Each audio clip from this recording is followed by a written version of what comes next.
Bienvenidos de vuelta a su programa Grupo 5, donde aprendemos todos los días de cultura general acompañados de distintos especialistas. El día de hoy tenemos a la señora Sofía Gómez, especialista en tradiciones filosóficas de Europa. Ella nos va a explicar un poco de cómo la Ilustración afectó a la psicología. Con ustedes la señora Sofía Gómez. Muy buenos días, así es, mi nombre es Sofía Gómez y me he dedicado los últimos 10 años a estudiar las tradiciones filosóficas de Europa. Muchas gracias por la invitación al programa. Bienvenida, doña Sofía. Para comenzar, coméntenos qué es la Ilustración. Claro, a inicios de 1700 empieza lo que conocemos como la Ilustración. Este es un movimiento filosófico que se lleva de la mano de la ciencia por distintos ilustradores. Se deja de centralizar toda la atención a Dios y también se le empieza a dar prioridad al ser humano. Se le da importancia a cosas como lo son el arte, la cultura, la música, la filosofía y la ciencia. Claro, entonces estamos hablando de un antes y un después del siglo XVIII. ¿De qué manera estaba cambiando la psicología en ese momento? El día de hoy me voy a concentrar en 3 áreas: Alemania, Francia e Inglaterra, pues considero que son las más relevantes. En Francia habían muchos avances en distintas áreas, como lo es incluso el feminismo. El día de hoy me gustaría rescatar el aporte de una mujer llamada Olympe de Gouges. Ella fue una escritora, dramaturga, panfletista y filósofa francesa. Ella fue la autora de la Declaración de los Derechos de la Mujer y de la Ciudadana e incluso fue una abolicionista. Esto significa que el pensamiento estaba cambiando de muchas maneras en distintas áreas. Ahora, en el campo de la psicología, en el área de Francia empieza el sensualismo. Esto es una tendencia a estudiar las sensaciones y las percepciones humanas. Para esto, un grupo de filósofos examinó los mecanismos sensoriales. El primer filósofo de esta corriente es Etienne Bonnot de Condillac. Él nace en 1715 y muere en 1780.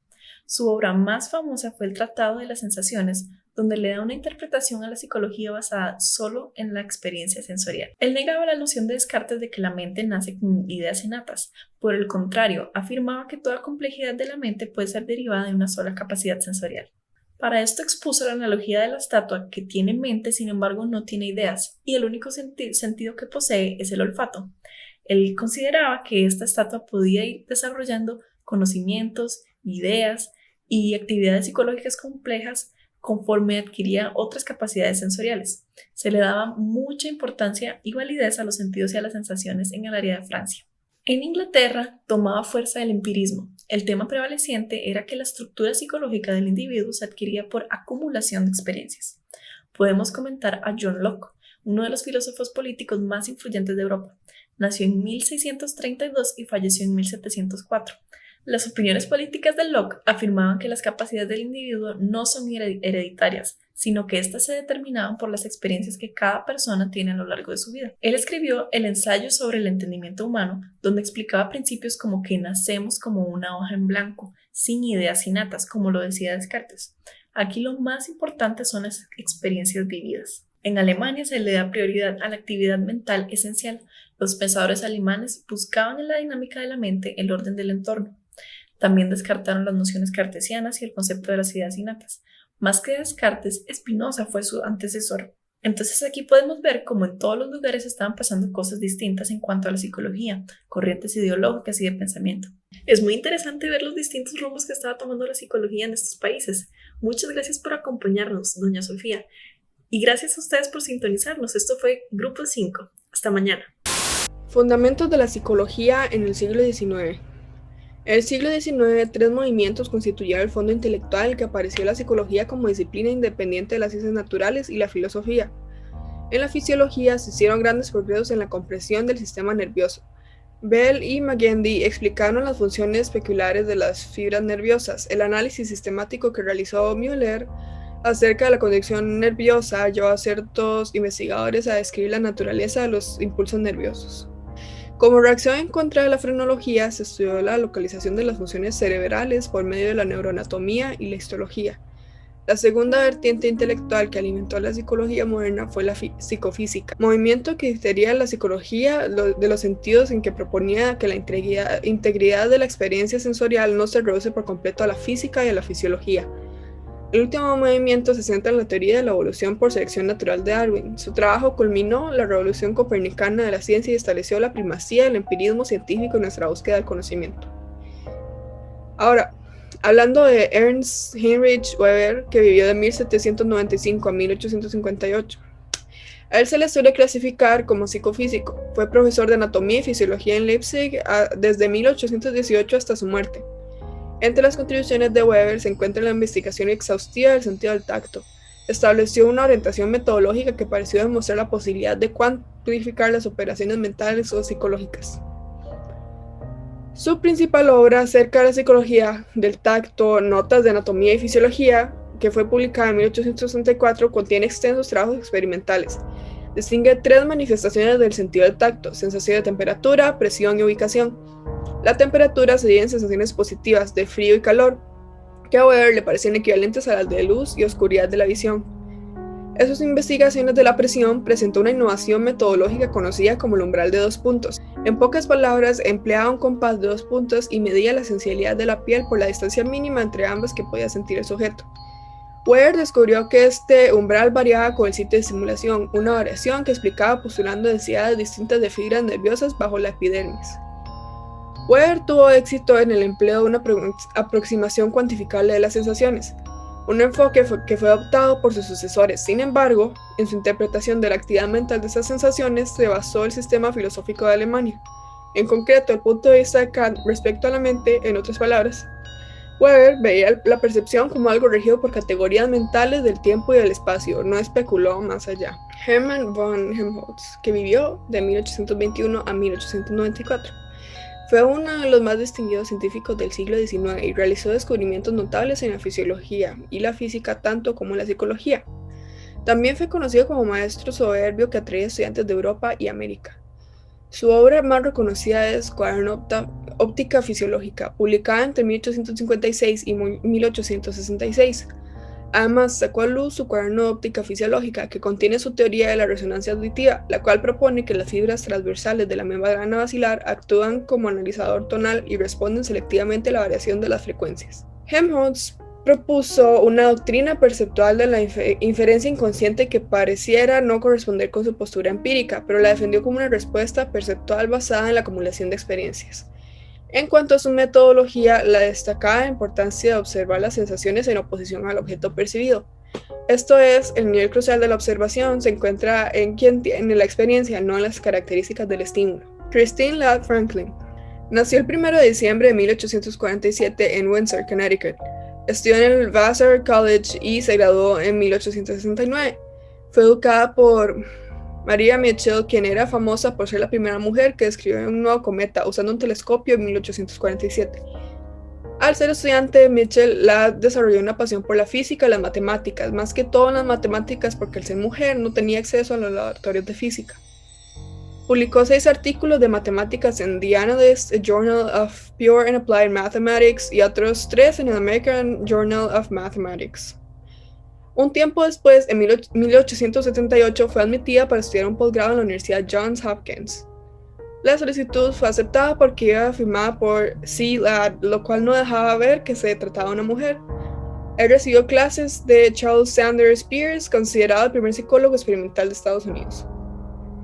Ladd presentó su tesis y con esto fue la primera mujer en oficialmente recibir un posgrado en matemáticas y en lógica simbólica. Hasta 1927 se le dio la oportunidad de recibir formación para un doctorado en Johns Hopkins cuando Christine tenía 78 años. En los años 1891 al 92, Margaret y su familia fueron a Alemania, donde trabajó con el psicólogo Müller durante la primera mitad de su estancia y durante la segunda mitad trabajó con Arthur Koenig en el laboratorio de Helmholtz en Berlín. Durante ese tiempo, con ayuda de los mencionados, trabajó sobre la teoría que iba a publicar en 1929, llamada Color and Color Theories. Ladd fue la primera mujer admitida en American Psychology Association en 1893. Muy buenas, en este capítulo del noticiero Grupo 5 vamos a hablar de los fundadores de la psicología moderna, adentrándonos primero en el último cuarto del siglo XIX, tiempo en que la ciencia europea había alcanzado un gran prestigio como forma superior de actividad intelectual. Vamos a separar este segmento en 2 secciones, la psicología como ciencia natural y la psicología como ciencia humana, enfocándonos en un personaje importante en cada enfoque, y terminando con una mujer contemporánea de la época. Por parte de la psicología como ciencia natural tenemos a Wilhelm Wundt, nacido en el 1832 en Baden, al suroeste de Alemania. Wundt ingresó a la Universidad de Heidelberg a estudiar medicina, aunque a los 4 años de estudios se dio cuenta que no estaba muy interesado en ser médico. En el 1856 trabajó un año con Dubois-Reymond en el Instituto de Fisiología de Müller. Luego de esto volvió a terminar su doctorado en medicina y tomó un puesto menor como maestro en fisiología. Estas bases en la fisiología lo llevaron a una atracción por el estudio en la psicología, lo que lo llevó en 1873 y 1874 a publicar en 2 partes su libro Fundamentos de la Psicología Fisiológica. Posteriormente, en 1879, Wundt crea el laboratorio en Leipzig, que es considerado el primero dedicado en su totalidad a la investigación psicológica. Wundt fallece en 1920 en Alemania. Ahora, para el segmento de los estudios de la psicología como ciencia humana, hablaremos de Christian von Ehrenfels. Nacido en 1859, siendo discípulo de Brentano, sus opiniones fueron un puente entre los modelos científicos natural y humano, publicando en 1890 un trabajo que introduce el concepto de cualidad de la forma, como nueva identidad que aparece cuando los elementos de la forma se reúnen, además de distinguir las cualidades temporales e intemporales de esta. La principal meta de Ehrenfels como discípulo de Brentano era llegar a una demostración empírica de las cualidades de la forma. Como prueba de su existencia, usó citas de informes de sujetos que indicaban la persistencia de la forma a pesar de los cambios de elementos de los estímulos que la suscitan esta sensación. Y fallece en Austria en 1932. Terminando el episodio, tenemos a Marie Bonaparte, que nace en Francia en 1882 desde una familia adinerada, hija de Marie Félix Neblanc y del príncipe Roland Napoleón Bonaparte. Marie fue una joven rebelde que no aceptaba su rol de sumisión femenina.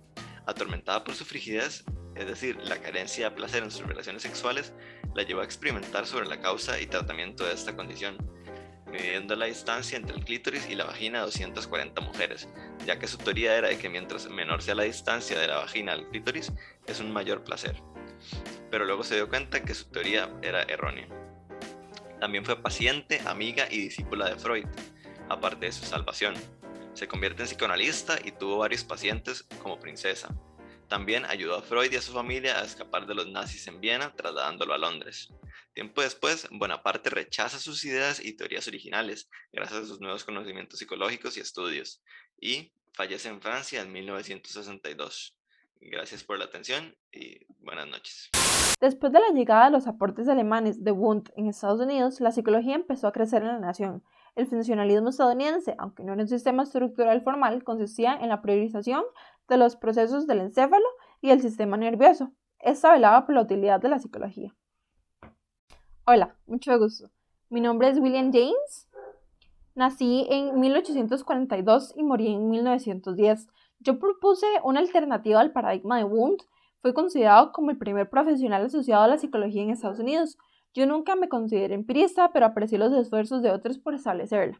Mis aportes se enfocan en el pragmatismo, lo cual se puede resumir en 3 puntos. El número 1, consideraba que los resultados de las teorías son más importantes que estas mismas. Le daba muchísima validez a lo empírico.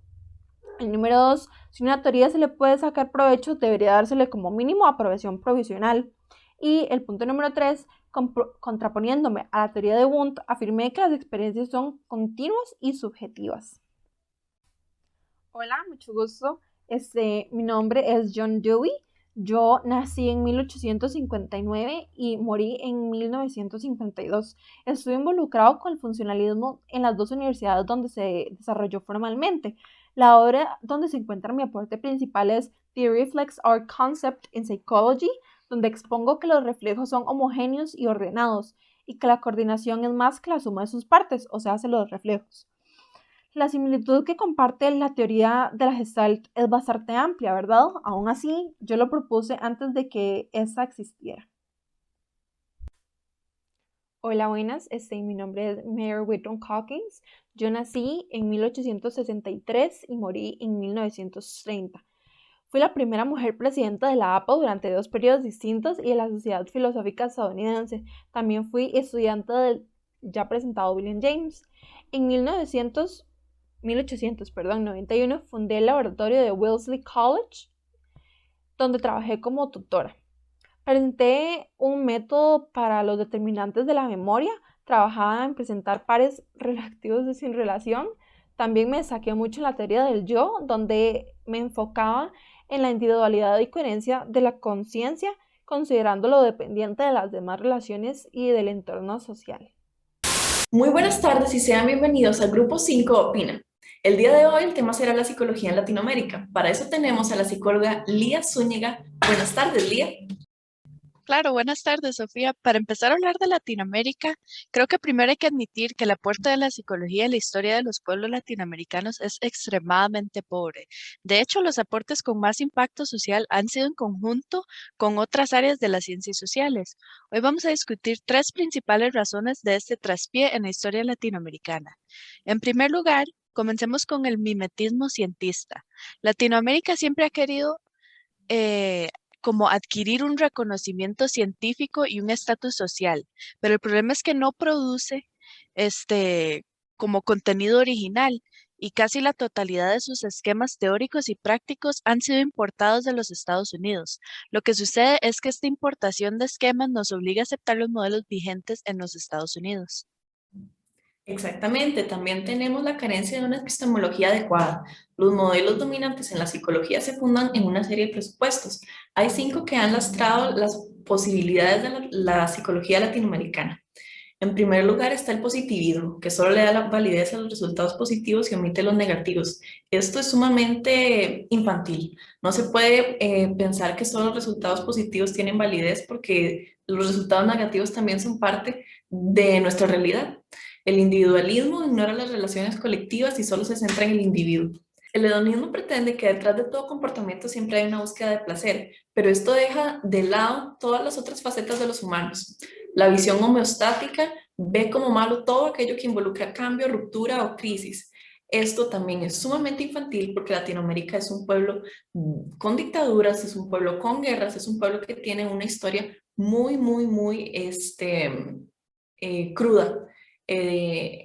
También tenemos el historicismo que considera que la naturaleza humana es universal y trata a todas las personas como si fueran exactamente iguales. Esto no es cierto porque no es lo mismo una persona pobre que una persona rica, ni una persona con muchos estudios que una persona analfabeta. No se pueden tratar de la misma manera. Todos tenemos realidades distintas.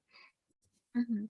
Y por último, la dependencia de la psicología latinoamericana la ha llevado a debatirse en falsos dilemas, porque no responden a los interrogantes de nuestra realidad. O sea, no se elaboran nuevos modelos ni teorías para abarcar problemas que son estrictamente como latinoamericanos. Si queremos que la psicología realice algún aporte significativo a la historia de nuestros pueblos, y si como psicólogos y psicólogas queremos contribuir al desarrollo de los países latinoamericanos, necesitamos replantearnos nuestro bagaje teórico y práctico, pero replanteárnoslo desde la vida de nuestros propios pueblos, desde sus sufrimientos, sus aspiraciones y sus luchas. Correcto. Tenemos que elaborar una psicología de la liberación. La psicología latinoamericana debe de centrar su atención de sí misma, despreocuparse de su estatus científico o de su reconocimiento internacional y proponerse a trabajar en las necesidades del pueblo. Son los problemas reales de los propios pueblos que deben ser el objetivo primordial. Considero que en primer lugar hay que recuperar la memoria histórica, hay que aprender de los errores del pasado y dejar de repetirlos. Hay que desideologizar la experiencia cotidiana. Esto significa rescatar la experiencia original de los grupos y devolvérselas como un dato objetivo. Es un proceso de participación crítica en la vida de los sectores populares. Y por último, debemos trabajar por potenciar las virtudes de nuestro pueblo. Estas virtudes están vivas en las tradiciones populares. Exactamente. Y viendo el tiempo que tenemos el día de hoy, como para finalizar, me gustaría mencionar a tres personas con los aportes más relevantes para la psicología en América Latina. Primero tenemos a Martín Baró, quizás el personaje más relevante el día de hoy. Nació en España en 1942 y murió en 1989. Baró inspiró la creación de la psicología de la liberación. Y no solo esto, también tuvo influencia en la psicología feminista, comunitaria y social. Entonces era como muy involucrado en todo lo que es el desarrollo de nuestra psicología. También pienso que es importante mencionar a Marta Bernal, ella fue como una pionera en la psicología latinoamericana. Nació en 1931 y murió en el 2001 y era de padres mexicanos y vivía en Texas. Fue la primera mujer latina en obtener un doctorado en psicología en los Estados Unidos y entre sus aportes destacan su aplicación de la teoría de aprendizaje en niños y niñas con problemas de conducta y más que todo su reclutamiento y preparación de psicólogas y psicólogas hispanoamericanas. Esto me parece sumamente importante porque como no podemos seguir guiándonos de otros países, especialmente Estados Unidos, es súper, súper importante que tomemos a esas personas desde nuestros pueblos y las entrenemos para ayudar para devolver hacia nuestros pueblos igual. Bernal publicó alrededor de 60 artículos científicos y capítulos de libros y ayudó a introducir el concepto de identidad étnica a la psicología. Finalmente fundó la Asociación Nacional Hispana de Psicología en Estados Unidos. Y por último tenemos a un personaje de nuestro propio país, Costa Rica, el doctor Abelardo Brenes Castro. El doctor Brenes fue catedrático de la UCR desde 1977 hasta el 2004 y ahora es el director del Instituto de Psicología Humanística. Ha realizado 10 proyectos con el Instituto de Investigaciones Psicológicas de la UCR, de las cuales destacan su revisión crítica de la teoría clásica de los test, la investigación de patrones de crianza y métodos disciplinarios y su análisis comparativo de metodologías para mejorar la capacidad de razonamiento lógico en el estudiante universitario. Esto me parece importante que el doctor Abelardo haya hecho todas estas investigaciones y que sea de nuestro país, porque creo que demuestra que sí se puede crear contenido original o crear teorías e investigaciones originales, que no hay que guiarse siempre en todo lo que digan los Estados Unidos u otros países. Exactamente, por eso quisimos terminar con los aportes de estas 3 personas de Latinoamérica, porque tenemos que girar nuestros ojos hacia personas como ellos, dejar de ver lo que hace Europa y lo que hace China y lo que hacen otros países, porque ninguno de esos países tiene los problemas que tenemos nosotros y tenemos que abarcarlos desde nuestra propia realidad. Eso sería todo por el programa de hoy. Muchas gracias por acompañarnos y muchas gracias a vos, Día, por aceptar la invitación. Gracias por invitarme. Bueno, muchas gracias. Hasta luego. Ahora, para la psicología de Costa Rica hay que saber que nuestro país tiene fundamentos sumamente importantes y está lleno de historia y personas que han colaborado que lleguemos a como estamos de bien hoy en día. Se han dado eventos importantes como la fundación del Hospital Nacional Psiquiátrico Manuel Antonio Chapuy en 1890, la creación de la Consulta Externa de Psiquiatría y Neurología del Seguro Social en 1968, y la fundación de la Escuela de Psicología de la Universidad de Costa Rica en 1976, entre muchos otros, ¿verdad? Esos hechos se han dado gracias a la participación estudiantil y de muchas personas que han traído aportes sumamente valiosos. Algunas de esas personas son las siguientes. La primera es Lilia Ramos, quien según la editorial de Costa Rica fue una ensayista y cuentista que nació en 1903. Ella fue graduada de Humanidades del Colegio Superior de Señoritas y fundó la primera escuela para padres del país en 1924. Ella recibió el premio Magón en 1978 y parte de sus aportes a la literatura tratan 3 temas principales: la psiquiatría, la educación infantil y la psicología. Ella aportó con obras como Lumbre en el hogar, Almófar, Hidalgo y Aventurero, Fulgores de mi ocaso y Una estrella ardiente en la nube gris. Ahora, hablando de Mariano Coronado, que según Las Caries Comeno, fue un psicólogo, investigador y educador nacido en San José en 1895. Él se educó en Francia y en Estados Unidos, fue profesor de higiene mental en la Escuela de Servicios Sociales de la Universidad, fue director del Departamento de Bienestar y Orientación de la misma, fue presidente del Comité Nacional de Salud Mental y profesor de Psicología en la ESAPAC. Él publicó un libro llamado Introducción a la Higiene Mental, Problemas Psicológicos de la Vida Cotidiana en 1943. Finalmente, se puede hablar del doctor Gonzalo Badís Castro, quien obtuvo su bachillerato en Psicología en la Universidad de Indiana en 1952 y su doctorado en Psicología con especialidad en Clínica en la Universidad de California en Berkeley en 1957.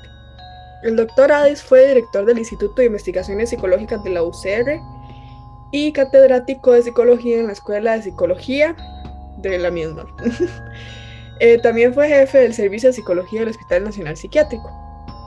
Él mismo es coeditor de Epidemiología del Alcoholismo en América Latina de 1967 y de Epidemiología Psiquiátrica en América Latina de 1970, ambos publicados por ACTA, Fondo por la Salud Mental, Buenos Aires, Argentina. También fue autor de diversos artículos en el campo de salud mental.